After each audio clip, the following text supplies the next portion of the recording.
$40 million. That's how much Electronic Arts and Collegiate Licensing have agreed to pay former athletes for the use of their likeness in video games.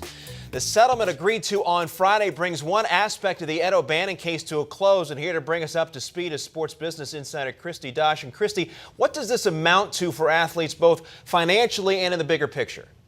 It's going to depend on how many current and former student athletes who were involved with the game decide they want to be part of this settlement. But the estimates so far are somewhere between $48 and $951 per year that the player was on one of the rosters in the game. Means even more money for those lead plaintiffs like Ed O'Bannon. They'll get anywhere from $2,500 all the way up to $15,000. So then what does this settlement mean for the bigger O'Bannon case against the NCAA that is still scheduled to begin on the 9th?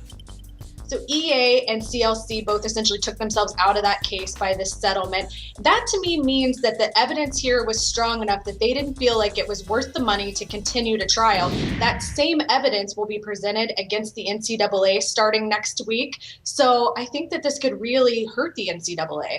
Now this spring we have seen a union vote at Northwestern, a $40 million settlement, and the pending case against the NCAA. Student athletes really fighting for their rights right now. We're seeing conferences trying to make a play as well. How are conferences, you think, responding to all this? Really interesting comments coming out of the SEC spring meetings last week. I think the strongest comments we've seen so far, University of Florida's president sort of intimated that maybe the voting structure that's currently being considered for the NCAA still doesn't give enough power to the Power Five. He seemed genuinely concerned that they still won't be able to get extra benefits for these student athletes. And Mike Slive, the commissioner of the SEC, went so far as to say that if they don't get what they want with this NCAA governance structure, they would be willing to form a separate Division IV. Wow, things starting to move and move a little bit quicker. All right, Kristi, thanks very much for the insight. Thanks for having me. Shay Pepler combs the internet daily for the best in the web. Check out her trend tracker on CampusInsiders.com.